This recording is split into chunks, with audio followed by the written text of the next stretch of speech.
Amém. Se você pode fechar os olhos, nós oramos e a Carol já começa a pregação. Maravilhoso Deus, muito obrigado por esta compreensão de que santo somente é o Senhor. E a despeito de sermos falhos, pequenos e pecadores, nós temos a ousadia de entrar na sua presença com o intuito de prestar ao Senhor um culto de louvor e adoração. Porque o Senhor é bom, porque a sua misericórdia dura para sempre, porque o seu amor não tem fim, e porque na sua infinita bondade o Senhor nos concede mais um sábado de vida na tua presença. Por favor, Senhor, continue presente aqui conosco. Aceite o nosso louvor, aceite a nossa adoração. Abençoe este sábado, para que ele seja mais um marco de adoração em nossas vidas. Que a tua presença continue fazendo a diferença em nossas vidas.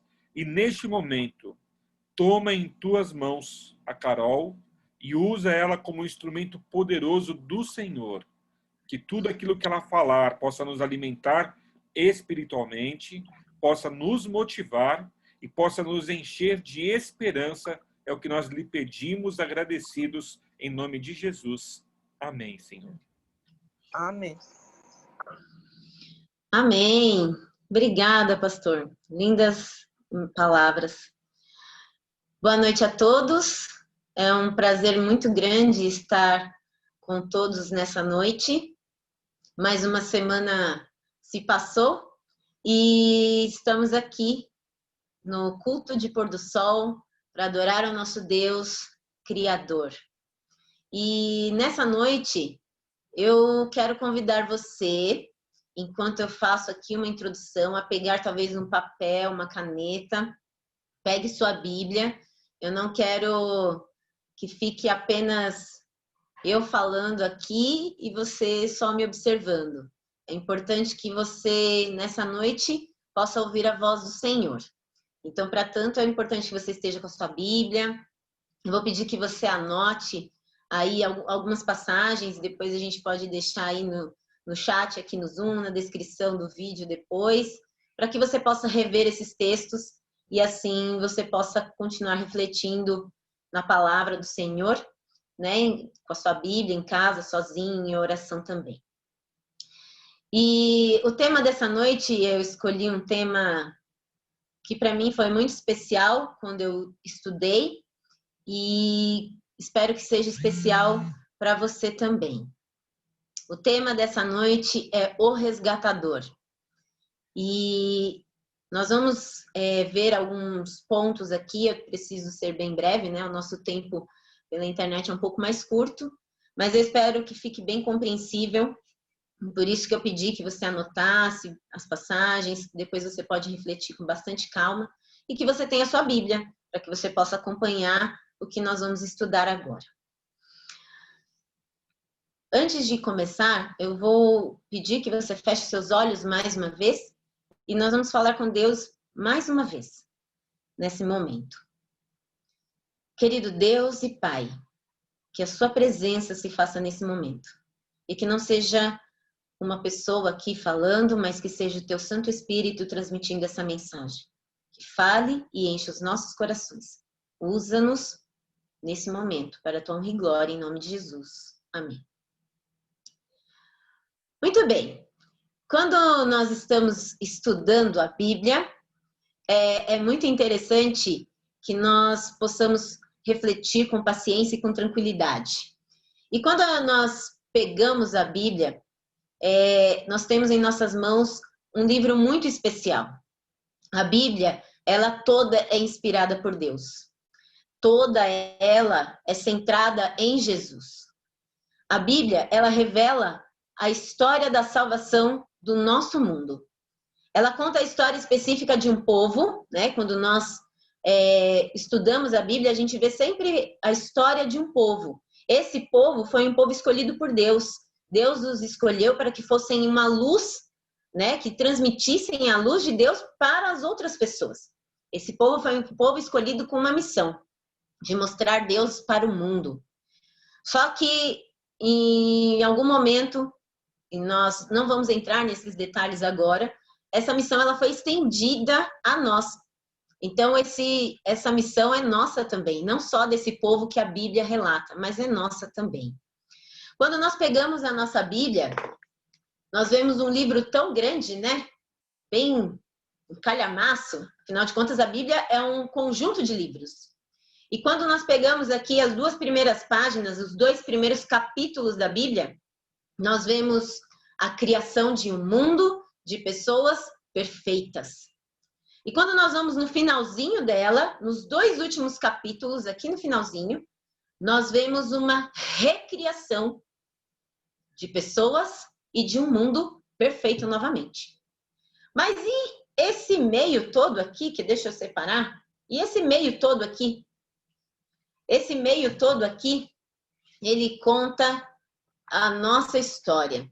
É a história de um Deus de amor em busca do seu povo escolhido.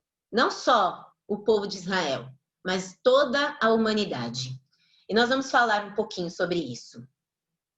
O homem pecou lá no Éden e ao pecado entrar no mundo era necessário que o mundo e o homem que passava a sofrer as consequências do pecado fosse resgatado novamente, não é? Porque a partir do momento em que o homem peca, é como se ele tivesse dado o domínio que Deus deu a ele para Satanás. E Satanás se aproveitou bem dessa oportunidade, por se achar ali agora o dono de tudo, né? Através do pecado e do domínio que ele teve. Então, algumas coisas mudaram no nosso mundo. Muito bem. Era necessário, então, um salvador, um resgatador. Não só do homem, mas de todo o planeta, de toda a Terra. E aí nós seguimos vendo que nesse calhamaço todo da Bíblia, o meio todo da Bíblia, é a história de um resgate. Então, o Salvador prometido, o Messias, né? Que é aquele que nós conhecemos como Jesus, veio para nos salvar. O homem, então, passa a estar condenado e a terra sofrendo as consequências. Mas, ali em Gênesis ainda, quando Deus se encontra com o homem, ele, além de dar ali a sentença, né, a consequência do ato cometido, ele também traz uma esperança. A esperança do resgate. Esse Salvador que nós precisamos, esse Salvador, esse resgatador que o homem precisou naquele momento, é prometido ali, a primeira profecia, em Gênesis capítulo 3. Muito bem. Jesus foi muito didático com a forma com que ele fez e realizou esse resgate para que nós pudéssemos compreender o amor de um Deus tão grandioso. Ele se fez um de nós, para que nós pudéssemos compreender todo o plano da salvação, todo o seu amor por nós, e aí pudéssemos ver. Porque a Bíblia fala que quando Jesus, conversando com seus discípulos, diz assim, que ao ele ser levantado, todo mundo, né? Todos os olhos olhariam para ele e ele atrairia todos os olhos a ele. Naquele momento em que Jesus morre na cruz, todos os olhos são atraídos para ele. Hoje, no nosso planeta, existem alguns países que nós conhecemos da janela 1040 que não conhecem Jesus, que nem sabem disso que nós estamos conversando aqui. Motivo pelo qual a nossa missão ainda se estende por um bom tempo, porque essas pessoas precisam ser alcançadas e essa mensagem de salvação precisa chegar a essas pessoas. A Bíblia, no Antigo Testamento, ela traz pelo menos 300 profecias messiânicas. Então, o cumprimento delas nós podemos ver ali no Evangelho, com a vida de Jesus. Que conclusão nós chegamos? Jesus realmente é o nosso Salvador, o Messias prometido, o nosso resgatador. Todos os olhos foram atraídos a ele a partir do momento em que ele esteve na cruz. E quando ele ressuscita, o resgate é completo. E agora, nós vamos falar sobre um pouquinho sobre o resgatador. Jesus, ele é o próprio Deus. Ele é digno de todo louvor, de toda adoração, de tudo que nós fazemos, de todo o nosso agradecimento. E é por isso que nós temos o sábado. O sábado é o reconhecimento que nós temos de que Deus é o nosso Criador. Nós reconhecemos a Deus como nosso Criador. Quando nós, no sábado, nos reunimos para louvar e adorar o nosso Deus. Em Apocalipse 14, a partir do versos 6 e 7, nós vemos ali que há um chamado para a verdadeira adoração. Mas por que um chamado à verdadeira adoração? Porque a partir do momento que o inimigo toma posse do nosso mundo, ele quer tirar a adoração a Deus. E o método que ele usou ali ao enganar Eva foi que ela se tornasse como Deus, que era o desejo que ele queria. Ou seja, ele quer a adoração que é somente a Deus que nós devemos dar para ele. Então, o motivo de todo esse grande conflito é exatamente a adoração. Mas, como eu disse no início do nosso sermão, o tema é o resgatador. E nós vamos falar sobre o resgatador agora.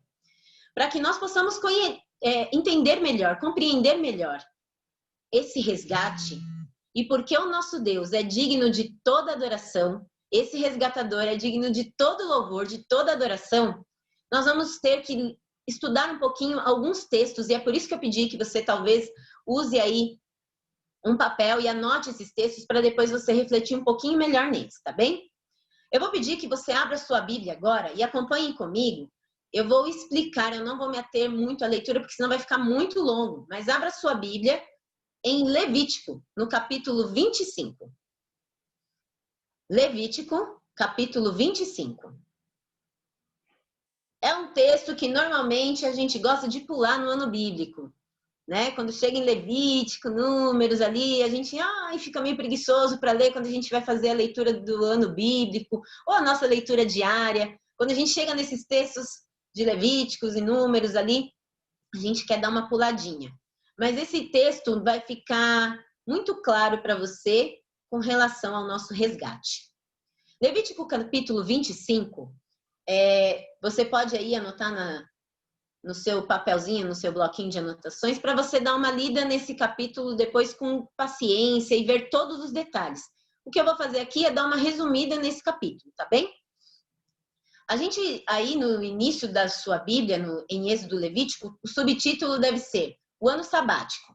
O ano sabático era todo o 7º ano que deveria ser dado à terra o descanso. Ou seja, nenhum israelita deveria plantar no 7º ano. Eles deveriam sobreviver e viver aquele ano com tudo que a terra havia produzido. Então, com certeza, Deus faria prosperar grandemente a terra para que o povo não precisasse usar dos seus métodos de plantação e colheita durante esse ano. Porque se Deus pede que esse ano seja guardado como descanso, com certeza Deus daria ali a forma com que a terra produzisse muito mais. E esse início do verso 1 ao verso 7 explica um pouquinho sobre o ano sabático. A partir do verso 8, que é onde nós vamos nos ater agora, fala sobre o ano do jubileu. O que é o ano do jubileu? A cada 50 anos, a terra deveria voltar ao seu dono original.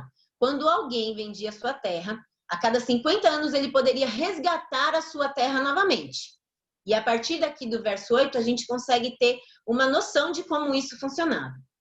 Existiam 3 formas para que a pessoa pudesse resgatar as suas terras novamente, tá?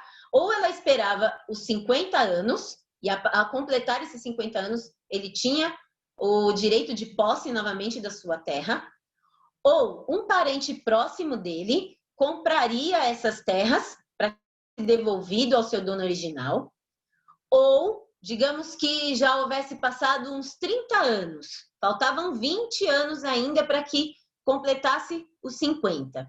Esses 20 anos deveriam ser pagos, essa diferença de anos que faltavam, e aí a pessoa resgataria a terra novamente. Ou ela pagava a diferença, ou um parente próximo resgatava a terra por ela, ou ela mesma esperava os 50 anos e ela teria essa terra novamente. Muito bem. Aqui nos capítulos, no capítulo 25, nos versos 8 em diante, explica isso que eu acabei de falar para vocês. A partir do verso 23, vai dar alguma ênfase aqui com relação aos credores. Os credores, eles não poderiam oprimir os israelitas caso eles empobrecessem ou ficassem endividados. Como assim? Eles não poderiam ser tratados como escravos, não poderia ser cobrado deles alimento extra ou coisa do tipo. Eles não poderiam ser oprimidos. Dá uma olhadinha aí na sua Bíblia, no verso 23 e 24. Diz assim: a terra não poderia ser vendida definitivamente, porque ela é minha, e vocês são apenas estrangeiros e imigrantes. Em toda a terra em que tiverem propriedade, concedam o direito de resgate da terra. Ou seja, a terra pertence a Deus. É Deus que está falando aqui. A terra pertence a Deus. Não somos donos dela. Então, a terra não deveria ser vendida definitivamente. O seu dono original deveria ter o direito de resgate. E esses israelitas não poderiam ser oprimidos em qualquer situação em que houvesse um empobrecimento dessa pessoa, um endividamento. Ele deveria ser tratado como servo. Nós vemos aqui um pouco da justiça social, né? A justiça que Deus gostaria que tivéssemos uns para com os outros. Muito bem. Aqui eu creio que deva ter ficado claro essa primeira parte. Agora nós vamos para Jeremias no capítulo 32. Nós vamos entender mais um pouquinho essa questão do resgate, né? Muito bem. Jeremias, capítulo 32. Aqui a gente está falando do momento em que Jeremias, eles estavam presos, eles estavam num cerco. E Deus faz um pedido um pouco estranho para uma situação como essa. Deus pede que Jeremias compre um campo de seu primo, Anamael, em Anatote. Ele pede que ele compre um campo. Em meio a um momento de prisão, né, eles estão cercados ali, estão presos, ele comprar um campo, qual seria o objetivo disso? Bom, Jeremias, quando nós lemos a partir do verso 8, a gente vê que Jeremias entende que era a vontade de Deus que fosse feito isso.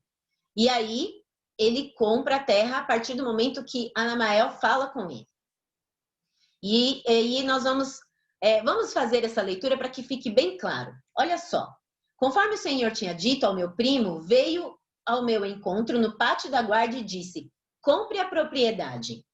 E então ele percebeu que aquilo era a vontade do Senhor. Então compreendi essas palavras como do Senhor. A minha versão da Bíblia é a nova versão internacional. Talvez a linguagem esteja um pouquinho diferente da de alguns, tá? A partir do verso 9. Comprei do meu primo Anamael a propriedade que ele possuía em Anatote. Pesei a prata e lhe paguei 17 peças de prata. Assinei, selei a escritura e pesei a prata na balança diante de testemunhas por mim chamadas. Peguei a escritura, a cópia selada com termos e condições de compra, bem como a cópia que não estava selada. E entreguei essa escritura de compra a Baruque, que era o seu secretário, tá? Filho de Nerias, filho de Mazéias, na presença de meu primo Anamael, das testemunhas que tinham assinado a escritura e de todos os judeus que estavam sentados no pátio da guarda. Verso 13. Na presença deles, dei as seguintes instruções a Baruque. Assim diz o Senhor dos Exércitos, Deus de Israel. Tome estes documentos, tanto a cópia selada como a não selada da escritura de compra e coloque-os num jarro de barro, para que se conservem por muitos anos. Aqui temos alguns pontos interessantes nessa leitura. A questão do selo. Todos os documentos importantes, eles eram selados e esse selo era o certificado de propriedade. Era algo que fazia com que aquilo se tornasse muito importante.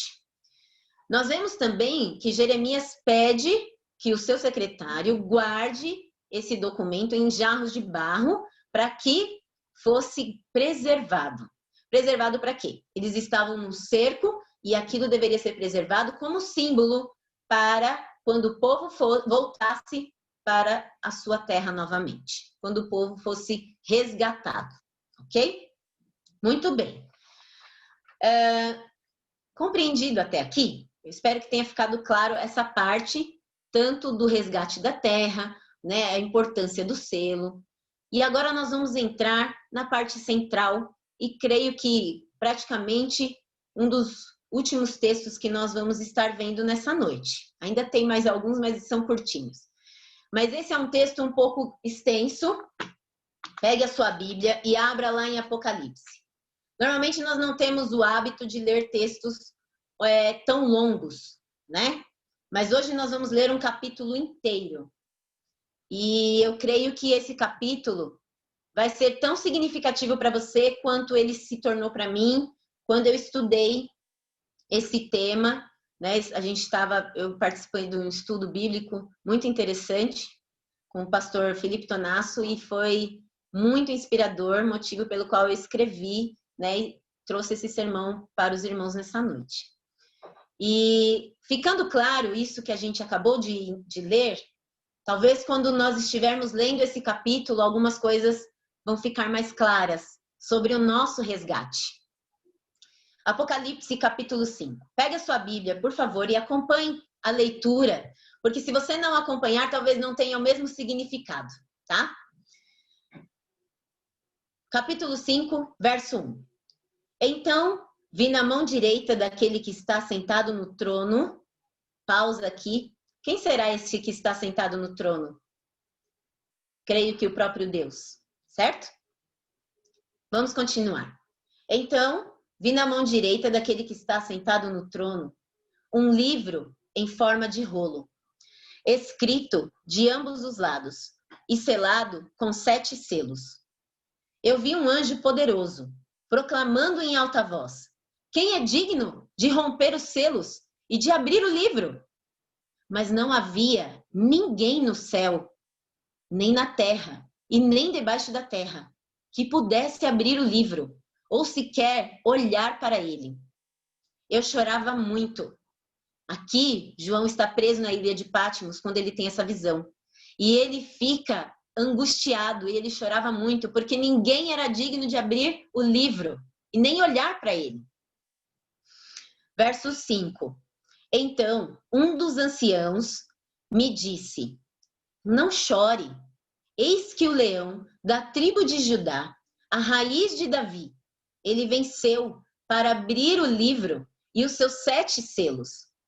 Depois, eu vi um cordeiro que parecia ter estado morto, em pé no centro do trono, cercado pelos 4 seres viventes e pelos anciãos.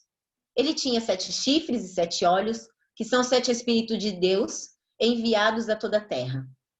Ele se aproximou e recebeu o livro da mão direita daquele que estava sentado no trono. Verso 8. Ao recebê-lo, os 4 seres viventes e os 24 anciãos prostraram-se diante do cordeiro. Cada um deles tinha uma harpa e taças de ouro cheias de incenso, que são as orações dos santos. E eles cantavam um cântico novo. Estamos no verso 9. Tu és digno de receber o livro e de abrir os seus selos, pois foste morto e com o teu sangue compraste para Deus gente de toda tribo, língua, povo e nação.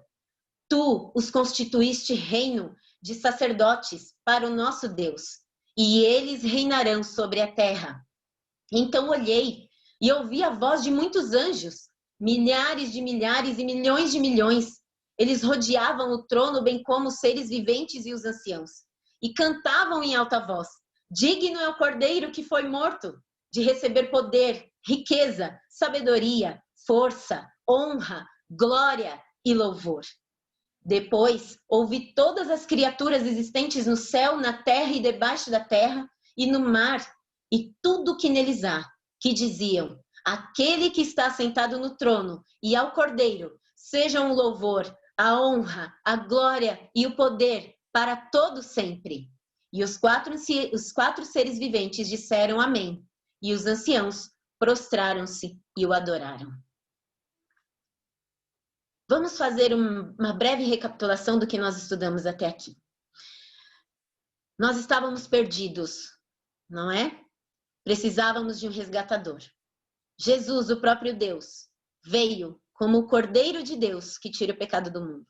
Ele morreu por mim, por você, por Adão, por Eva, por todos os que estão sobre a face da terra. Ele nos resgatou.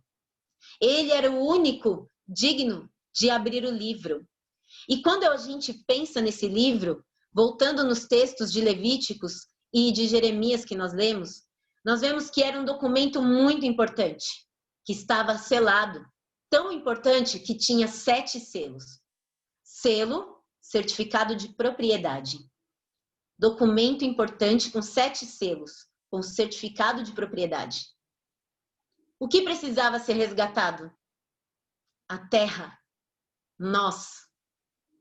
Quem sabe, eu não sei que livro é esse. A Bíblia não diz que livro é esse. Mas quem sabe esse livro é o documento de propriedade de resgate da terra. Jesus é digno de todo louvor, de toda adoração, porque ele nos resgatou. Ele nos criou e ele nos resgatou. Somos dele 2 vezes. Ele é o nosso resgatador, o único digno de louvor. Sabe, quando eu leio esse capítulo, meus olhos enchem de lágrimas. Durante a leitura, eu fiquei me segurando aqui. Porque essa cena, ela aconteceu quando Jesus subiu ao céu. Ele recebe o documento de propriedade da terra. Nós não somos deste mundo e da pessoa que acha que tem o domínio sobre ela, o inimigo. Nós estamos vivendo uma pandemia, nós estamos vendo pessoas sofrerem. Nós pecamos, nós erramos, mas nós que aceitamos a Jesus como Salvador, já estamos resgatados, já estamos salvos. A gente só precisa viver como salvo. E para isso nós precisamos buscar esse Salvador diariamente. Essa cena, ela mexe muito assim comigo, porque nós não somos merecedores, mas Deus ama tanto a cada um de nós, como nós amamos os nossos filhos quando eles erram. É muito difícil quando um filho erra e nós temos que corrigi-los. Eu creio que para Deus deve ter sido muito difícil quando o homem pecou. Mas ele nos amou tanto que ele deu a vida para nos salvar. E esse calhamaço que nós vimos aqui da nossa história é o calhamaço do nosso resgate. É o calhamaço que diz o quanto Deus te ama, que ele te salvou. E a resposta a esse amor só pode ser adoração e louvor. Ele vai voltar, assim como todas as suas promessas se cumpriram, a promessa da sua volta também vai se cumprir. E diante do que nós estamos vivendo, isso fica muito claro. Jesus está voltando. Você aceita a salvação? Você aceita o resgate que foi feito por você na cruz? Eu aceito. Eu aceito. E hoje, que é sábado, eu quero render honra e glória e adorar o meu Salvador, o meu Criador. Eu reconheço que ele é o meu Criador, o meu resgatador. E nesse dia eu quero adorá-lo. Quando ele voltar, eu quero ler um último verso que está em Mateus 25, 34. Ele dirá o seguinte: então o rei dirá aos que estiverem à sua direita. Onde estava mesmo o documento na mão de Deus? Ao lado direito.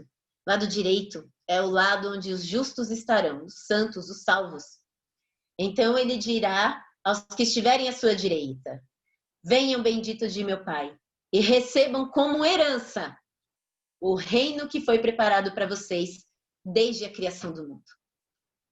Você é um filho adotivo de Deus novamente. Jesus, o nosso irmão mais velho, e a nossa herança está nos aguardando. Prepare-se para esse momento. Vai ser um momento maravilhoso. Tão maravilhoso como Apocalipse 5 quando Jesus recebe o documento de propriedade novamente. Essa terra não pertence ao inimigo, por mais que pareça que tudo está perdido. O Senhor vai voltar e tudo será recriado, como os 2 últimos capítulos da Bíblia dizem. E aí, eu vou ler aqui no livro Os Resgatados, é a linguagem de hoje do Grande Conflito, página 678. Diz assim: o grande conflito terminou. Pecado e pecadores já não existem. O universo inteiro está purificado. Um único pulso de harmonia e júbilo ecoa pela vasta criação. Daquele que criou todas as coisas, fluem luz, vida e felicidade, através do espaço ilimitado. Desde o menor dos átomos até o maior dos mundos. Todas as coisas animadas e inanimadas, em sua beleza imaculada e alegria perfeita, declaram que Deus é amor. Talvez você pense, por que Jesus não acabou com tudo isso? Por que Jesus não acabou com o inimigo?